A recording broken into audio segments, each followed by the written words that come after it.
All right, hey y'all, I think this is going to be the last video. So this first one is a normal curve. It's the one with the hamsters born about 9 ounces. It said that was the mean weight. So I put that in the middle of my normal curve. It said our standard deviation was 2.5 ounces.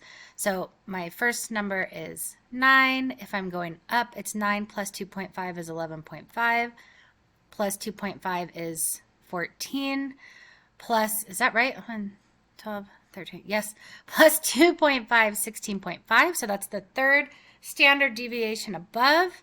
The third standard deviation below, we go minus 2.5, we get 6.5, minus another 2.5, we get 4, minus another 2.5, 1.5. So going back to our rule, that is 68% of all, I think this was chapter 12 notes, 68% of all hamsters born, or of all data, any data, doesn't have to be this data, is going to be found in between the first standard deviation, or in between the two first standard deviations. So one standard deviation below, one standard deviation above.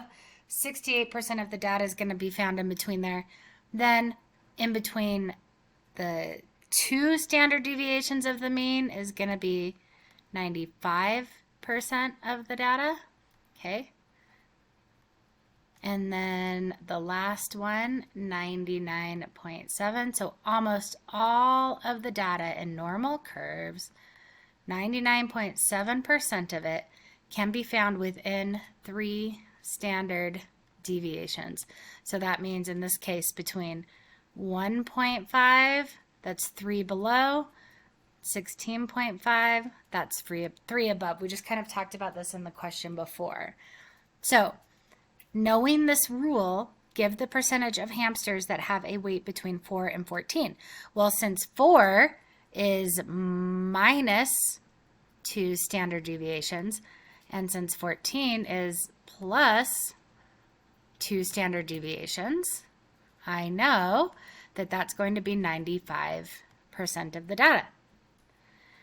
And then it says 99.7% of hamsters weigh between what two amounts? And that's going to be between -3 and +3 standard deviations. So in this case, between 1.5 ounces and 16.5 ounces.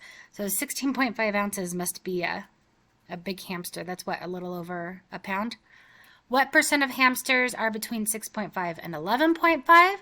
That's 68%. And then give the percentage of hamsters that have a weight below 6.5 ounces. So what I did was, I know that between 6.5 and 9 is going to be 34%, because that's half of 68. Okay. And I also know that below my mean of 9, all of this, everything below is going to be 50%. So what I did to find this is I just took 50% and I subtracted 34%, and I got 16%. So 16% of hamsters are going to have a weight below 6.5 ounces.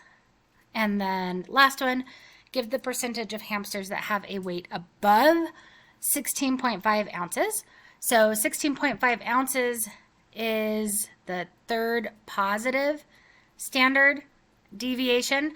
So what I said to figure this out is I said 100% of all the data, if I take 100% and I subtract 99.7%, that's going to give me both of these little tails. So it's going to give me what's left over. So it's going to give me what's left over on the right hand side, and it's also going to give me what's left over on the left hand side. Now, since I want only above 16.5 ounces, I only want one of those little tails. So that's why I had to divide it by 2 right there. And then I get 0.15%, so not even an entire percent. All right, last question, y'all. In a particular neighborhood, nearly all of the homes are old standard ranch style with 3 bedrooms and 2 baths. The few other homes are brand new fancy mansions with 6 bedrooms and 5 bathrooms, so they're going to be worth a lot more money. We looked at the selling value in dollars of each home in the neighborhood and computed the mean and the median.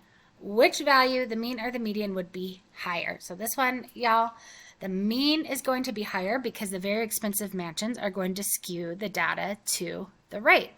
So in our curve, I kind of drew it over here. It's not going to be a normal curve. It's going to come way out here. And we're just going to have like a couple of homes out here that are worth a lot of money, and the majority of the homes are going to be down here worth a little bit of money. But those 2 homes that pulled the data way over that way means the mean is going to be higher. If it was skewed the other direction, it would mean the mean would be lower. So if we just had 2 that were worth a very small amount of money and the rest were worth a lot of money, it would have been the opposite to this. Which value, the mean or the median, would be better measure of center? So the median, of course, anytime data is skewed, the median is going to give you a much better sense of the center than the mean will. Yay! Well, so that was it, y'all. Hope you get some good studying done, and I will see y'all for the exam.